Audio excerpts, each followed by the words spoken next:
वो मंजिलें भी सर झुका देंगी जब दमदार तेरी तैयारी होगी, मुट्ठी में होगा तेरे मुकद्दर जब किताबों के संग तेरी यारी होगी। नमस्कार दोस्तों, मैं आके कुशवाहा।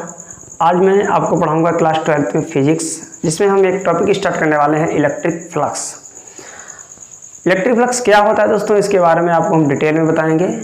इलेक्ट्रिक फ्लक्स पॉजिटिव कब होता है, इलेक्ट्रिक फ्लक्स निगेटिव कब होता है, इलेक्ट्रिक फ्लक्स जीरो कब होता है, एकदम डिटेल में बताएंगे, प्रैक्टिकली बताएंगे एंड मैथमेटिकली भी बताएंगे। तो आप लोग वीडियो में लास्ट तक बने रहेगा और मैं इस तरीके से आपको बताएंगे, आप इसे कभी भुला नहीं सकोगे, ये मेरा वादा है। तो चलिए दोस्तों स्टार्ट करते हैं। तो सबसे पहले दोस्तों हम आपको बताएंगे कि इलेक्ट्रिक फ्लक्स किन किन कंडीशनों में फाइंड किया जा सकता है। ठीक, अब हमने कोई काल्पनिक पृष्ठ बना रहा है, समझो ये कोई काल्पनिक पृष्ठ है, मतलब हमने कल्पना की है और ये पृष्ठ कहाँ रखा है, किसी एक समान इलेक्ट्रिक फील्ड के अंदर। कहाँ रखा है ये पृष्ठ, एक समान इलेक्ट्रिक फील्ड यानी विद्युत क्षेत्र में, ठीक रखा है। अब इस पृष्ठ से हम क्या कर रहे हैं बच्चों, इलेक्ट्रिक फील्ड लाइंस प्रवेश करा रहे हैं, इलेक्ट्रिक फील्ड लाइंस प्रवेश करा रहे हैं।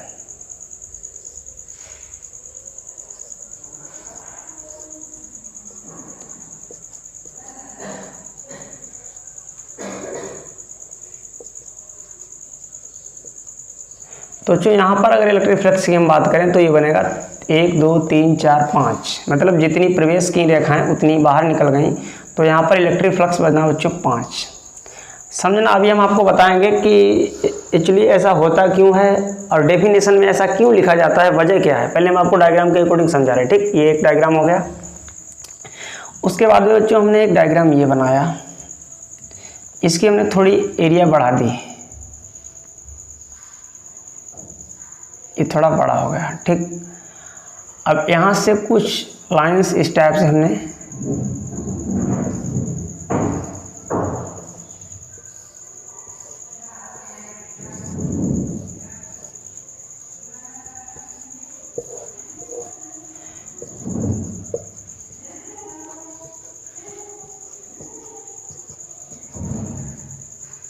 तो यहाँ पर बना 1 2 3 4 5 6, 1 2 3 4 5 6, यानी जितनी प्रवेश हुई उतनी बाहर निकल गई, लेकिन ये रेखाएं इलेक्ट्रिक फ्लक्स के अंतर्गत बच्चों काउंट नहीं की जाएंगी। बताएंगे ऐसा क्यों है। यहाँ पर हमारा इलेक्ट्रिक फ्लक्स φ = 6 बना, और ये बच्चों यहाँ पर हम एक सरफेस खींच रहे हैं, वो कुछ इस तरीके से है, वो कुछ इस तरीके से है, एकदम आयताकार इस टाइप से।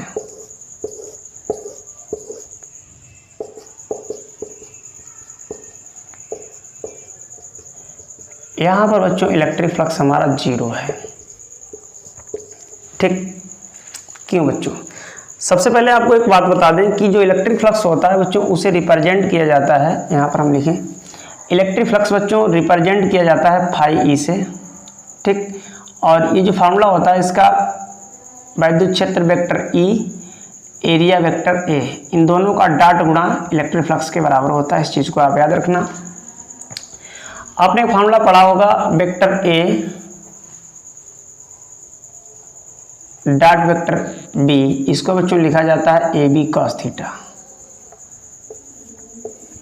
ये सूत्र है, आप इसे रटेंगे, vector A dot vector B = AB cos theta. अब बच्चों हम आपको बताएंगे कि यहाँ पर इलेक्ट्रिक फ्लक्स 5 क्यों हुआ, यहाँ पर 6 क्यों हुआ, यहाँ पर 0 क्यों हुआ। उसके बाद डेफिनेशन आपके माइंड में इस तरीके से क्लियर हो जाएगी, आप इसे कभी भुला नहीं सकेंगे। तो बच्चों अब हम आपको एक कॉपी के माध्यम से बताएंगे इलेक्ट्रिक, यहाँ पर हमने जो पृष्ठ रखे हैं वो किस हिसाब से है सरफेस। बच्चों यहाँ पर जो हमारा पहला सरफेस है वो कुछ इस तरीके से है, ये वाला सरफेस भी बच्चों कुछ इस तरीके से है, और ये वाला सरफेस हमारा कुछ इस तरीके से है।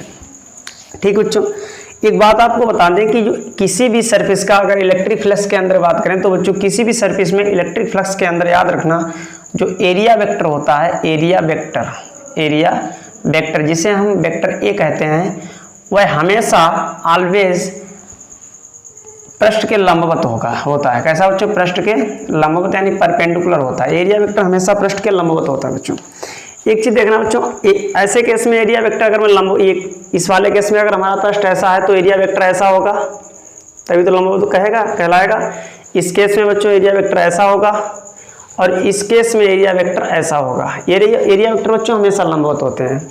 दूसरी बात क्या है कि बच्चों फ्लक्स काउंट कब किया जाता है, आपको बता दें, अगर इलेक्ट्रिक फील्ड लाइंस किसी भी सरफेस के लंबवत गुजरे, किसी भी सरफेस के लंबवत गुजरे, यानी लंबवत रूप से किसी भी सरफेस में से इलेक्ट्रिक फील्ड लाइंस गुजरे तो इलेक्ट्रिक फ्लक्स काउंट किया जाता है। क्यों बच्चों, देखना ध्यान से, इस वाले केस में ये जो हमारा ब्लैक मार्कर है हम इसको मान रहे हैं इलेक्ट्रिक फील्ड लाइंस, और ये वाइट बच्चों ये मार्कर है हम इसको मान रहे हैं एरिया वेक्टर।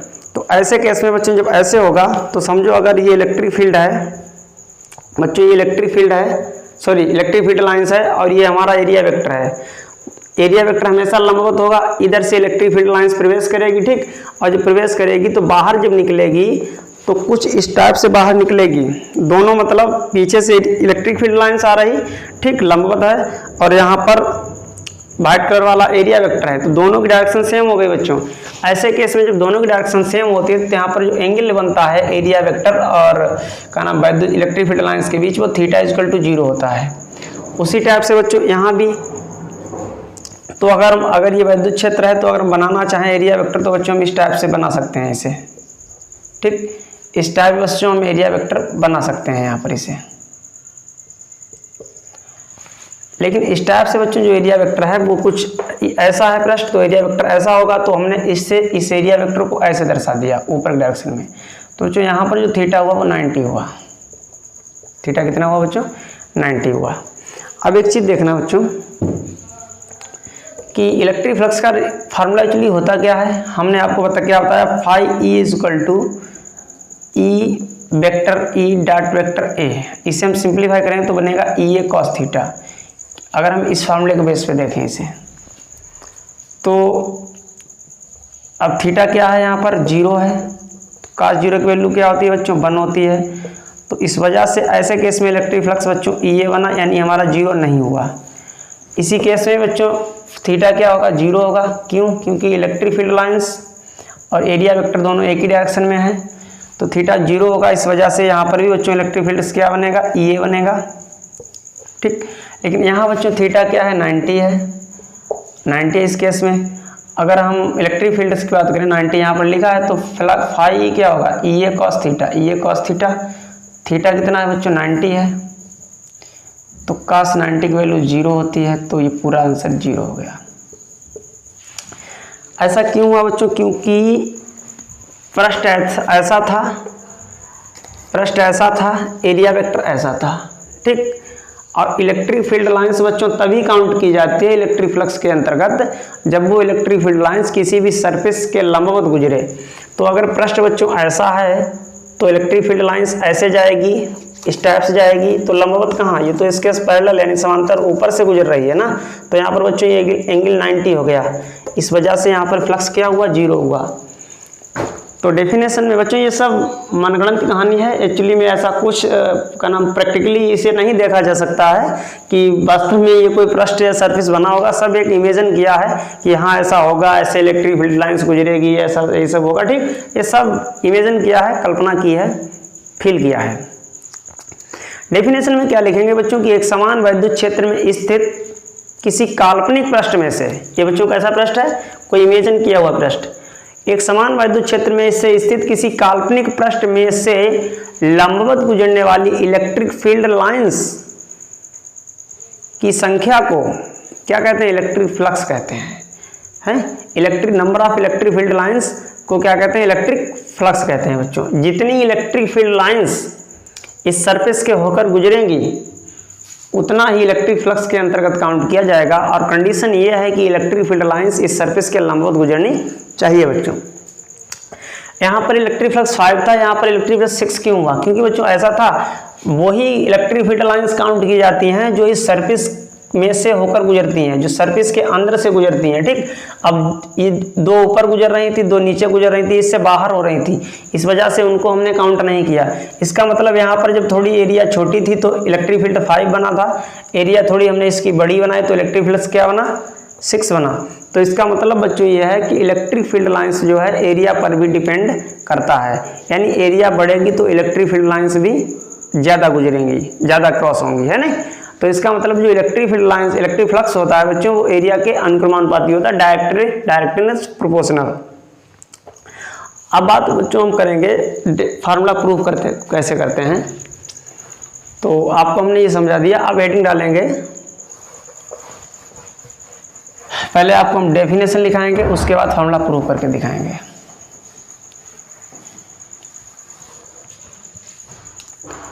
हेडिंग लगाएंगे electric field flux. Electric flux क्या है बच्चों, क्या लिखना, एक समान वैद्युत क्षेत्र में स्थित किसी काल्पनिक पृष्ठ में से लंबवत गुजरने वाली, लंबवत गुजरने, ठीक याद रखना, लंबवत गुजरने वाली वैद्युत बल रेखाओं की संख्या या वैद्युत क्षेत्र रेखाओं की संख्या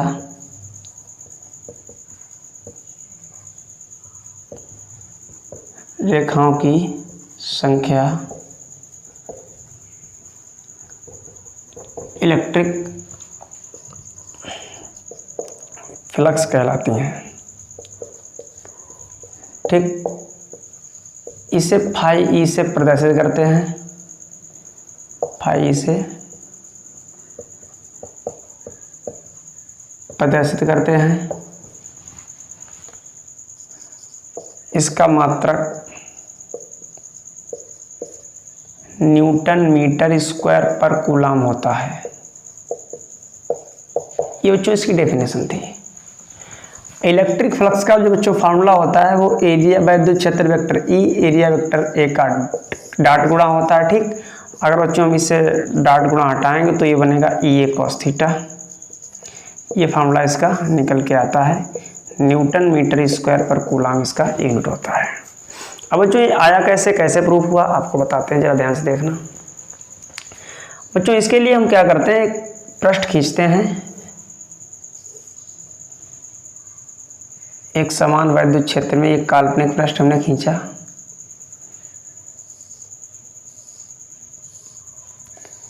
और हम इस पूरे पृष्ठ का इलेक्ट्रिक फ्लक्स फाइंड करना चाहते हैं।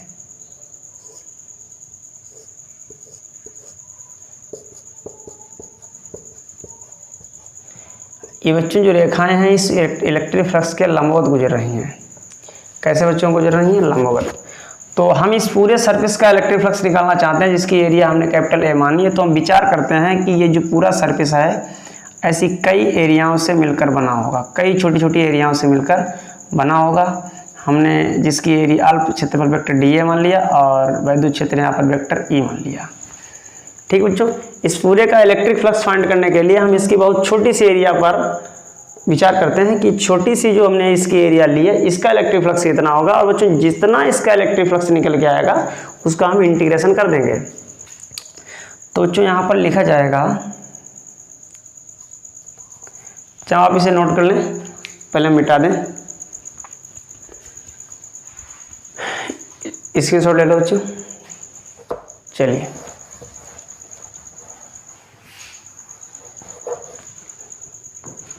क्या लिखेंगे कि अल्प क्षेत्रफल वेक्टर डी ए से गुजरने वाला, जो बच्चों एक ही डायरेक्शन में है दोनों, इनके बीच का जो एंगल क्या होगा वो 0 होगा, क्योंकि एरिया वेक्टर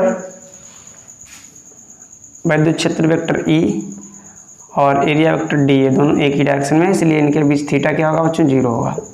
क्या लिखा जाएगा अल्प क्षेत्रफल वेक्टर डी ए से गुजरने वाला इलेक्ट्रिक फ्लक्स, अल्प क्षेत्रफल वेक्टर डी ए से गुजरने वाला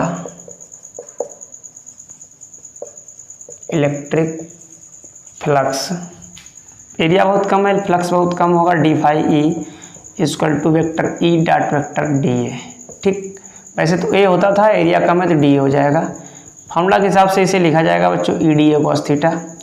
थीटा यहाँ पर दोनों एक ही डायरेक्शन में है बच्चों, इसलिए थीटा यहाँ पर 0 होगा, चूँकि थीटा इक्वल टू 0, और cos 0 की बच्चों वैल्यू क्या होती है, 1 होती है। तो ये निकल के आया ई डी ए। अब बच्चों हम मानते हैं कि इस पूरे सरफेस का हम इलेक्ट्रिक फ्लक्स फाइंड करना चाहते हैं, तो हम ये मान रहे हैं कि पूरा सरफेस ऐसे कई अल्प क्षेत्र वेक्टर डी से मिलकर बना होगा, कई एरिया इसमें, कई इसमें छोटी छोटी एरिया मतलब एरिया सबमिट होंगी, है ना, तभी मिलकर बना होगा। तो हम लिख देंगे कि इसलिए संपूर्ण पृष्ठ से गुजरने वाला इलेक्ट्रिक फ्लक्स क्या होगा बच्चों, इसके ऊपर इंटीग्रेशन हो जाएगा, इंटीग्रेशन टोटल को शो करता है, तो इसका फाई ई बच्चों हो जाएगा और ई कांस्टेंट है। इसकी बच्चों इंटीग्रेशन की एक हैबिट होती है, इंटीग्रेशन और इसका एक भाई होता है डिफरेंशियल, दोनों की हैबिट होती है हमेशा ये उन्हीं चीज़ों का इंटीग्रेशन करता है जो किनका, जो धोखेबाज होते हैं, यानी जो परिवर्तनशील होते हैं, चेंज होते रहते हैं, यानी जो धोखेबाज होते हैं, धोखा देकर चले जाते हैं, और जो हमेशा एक जैसे होते हैं ना, उनका इंटीग्रेशन कभी नहीं करता है ना। तो ई कांस्टेंट हो जाएगा, तो इंटीग्रेशन बच्चों सिर्फ होगा, इंटीग्रेशन बच्चों सिर्फ होगा डी ए का, और बच्चों डी ए का इंटीग्रेशन ए हो जाएगा, तो हमारा यही आंसर हुआ बच्चों। ठीक, ये हमारा आंसर हो गया। अब बच्चों बात करते हैं कि इलेक्ट्रिक फ्लक्स धनात्मक कब होता है और ऋणात्मक कब होता है। देखो बच्चों, अगर थियोरिटिकल बात करें, एक प्रैक्टिकली बात करें, जब इलेक्ट्रिक फील्ड लाइंस अगर किसी सरफेस में से लंबवत गुजरती हैं और उस सरफेस में से पार हो जाती हैं, यानी आर पार निकल जाती हैं, तब जो बच्चों इलेक्ट्रिक फील्ड होता है, वो इलेक्ट्रिक फ्लक्स होता है बच्चों धनात्मक होता है। और अगर इलेक्ट्रिक फील्ड लाइंस किसी सरफेस में प्रवेश तो करती हैं लेकिन उसमें ही सबमिट हो जाती हैं, यानी उसमें ही निहित हो जाती हैं, समाहित हो जाती हैं, बाहर नहीं निकलती हैं, तो ऐसे केस में बच्चों इलेक्ट्रिक फ्लक्स कैसा होता है, निगेटिव होता है। ये तो बच्चों हमने बता दिया आपको थियोरिटिकल। अब अगर मैथमेटिकली बच्चों अगर हम बात करें, तो फाई के धनात्मक होने के लिए, फाई के धनात्मक होने के लिए बच्चों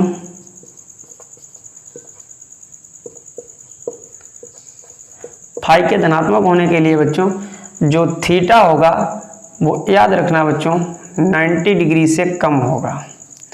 थीटा की बच्चों वैल्यू क्या होगी, 90 डिग्री से कम होगी।